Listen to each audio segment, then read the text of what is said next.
Bismillahirrahmanirrahim. Assalamualaikum warahmatullahi wabarakatuh. Perkenalkan, nama saya Hildan Ahrija Jakriana dengan NIM 3118134 dari kelas 3C Prodi S1 Farmasi Stikes Bakti Tuna Susada Tasikmalaya. Di sini saya akan mempresentasikan tentang evaluasi sediaan granul. Presentasi ini dibuat untuk memenuhi salah satu tugas mata kuliah Teknologi Formulasi Sediaan Solida dengan dosen pemampu yaitu Bapak Firman Bustaman. Pertama-tama, kita harus mengetahui dulu apa itu granul. Granul adalah gumpalan-gumpalan dari partikel-partikel yang lebih kecil dengan bentuk tidak merata dan menjadi seperti partikel tunggal yang lebih besar. Itu menurut Ansel. Granul dapat diproses lebih lanjut menjadi bentuk sediaan granul terbagi, kapsul, maupun tablet. Granulasi serbuk adalah proses membesarkan ukuran partikel kecil yang dikumpulkan bersama-sama menjadi agregat atau gumpalan yang lebih besar. Secara fisik lebih kuat dan partikel originalnya masih teridentifikasi serta membuat agregat mengalir bebas. Selanjutnya yaitu pembuatan granul. Di sini saya akan memaparkan tentang pembuatan granul. Ada dua metode. Yang pertama yaitu granulasi basah. Proses pertama yang dilakukan yaitu penimbangan bahan, pencampuran awal, lalu dilakukan granulasi basah. Selanjutnya pengayakan granul basah, pengeringan granul, pengayakan granul kering, pencampuran akhir, dan akhirnya pencetakan tablet. Selanjutnya yaitu metode kedua yaitu granulasi kering. Yang pertama dilakukan proses penimbangan bahan, selanjutnya pencampuran awal, lalu sluding, dan selanjutnya yaitu pengayakan granul kering, lalu pencampuran akhir, dan akhirnya pencetakan tablet. Selanjutnya yaitu evaluasi granul.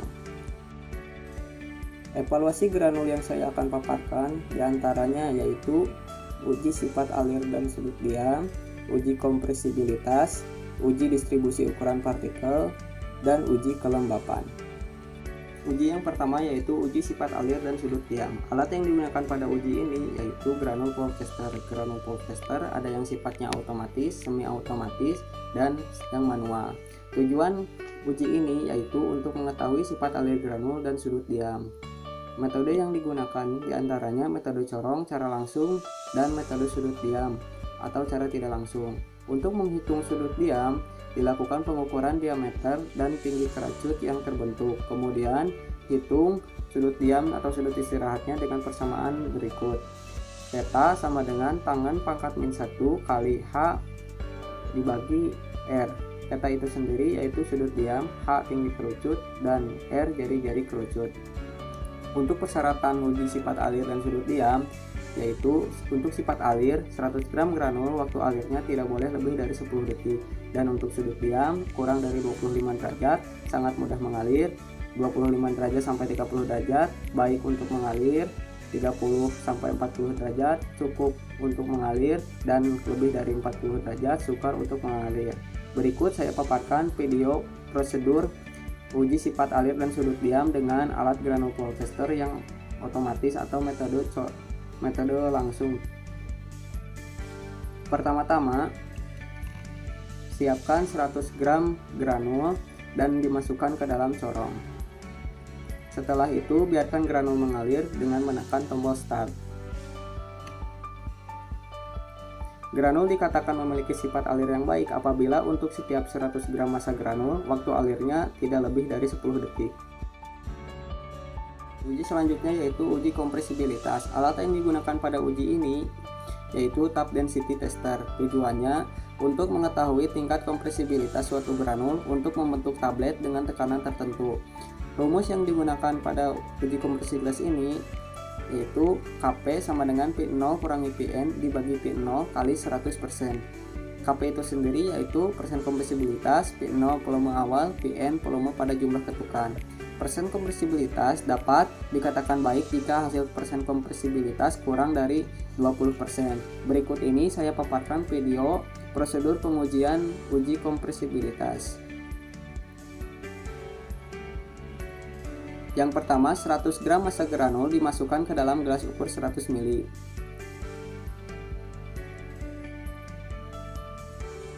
lalu diketuk-ketuk pinggir gelas ukur dan ditempatkan pada alat tap density tester, lalu dikunci dengan ring pada alat tersebut. Kemudian ukur volumenya dan catat sebagai pin 0. Setelah itu lakukan pengukuran sampai 500 kali ketukan.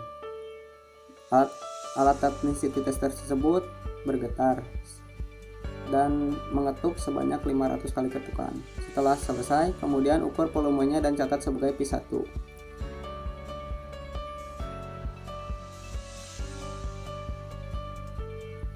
Berikut ini ada tabel syarat atau hasil uji kompresibilitas granul.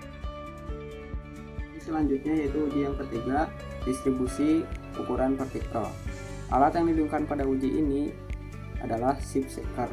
Tujuan dilakukan pengujian ini yaitu untuk mengetahui keseragaman dan distribusi ukuran granul. Prosedur pengujian distribusi ukuran partikel ini diantaranya: yang pertama, susun ayakan atau mesh mulai dari mesh 020 sampai mesh 0100 pada alat chip shaker. Masukkan sejumlah 100 gram granul, diletakkan di atas ayakan yang telah tersusun dan ditarik mulai dari mesh 020 sampai dengan mesh 0100 atau dari mesh nomor 20 yang lubangnya besar sampai mesh 0100 yang lubangnya terkecil. Setelah pengujian selesai, masing-masing ayakan ditimbang kembali. Selanjutnya, yang terakhir, hitung persen distribusi granul pada tiap-tiap ayakan.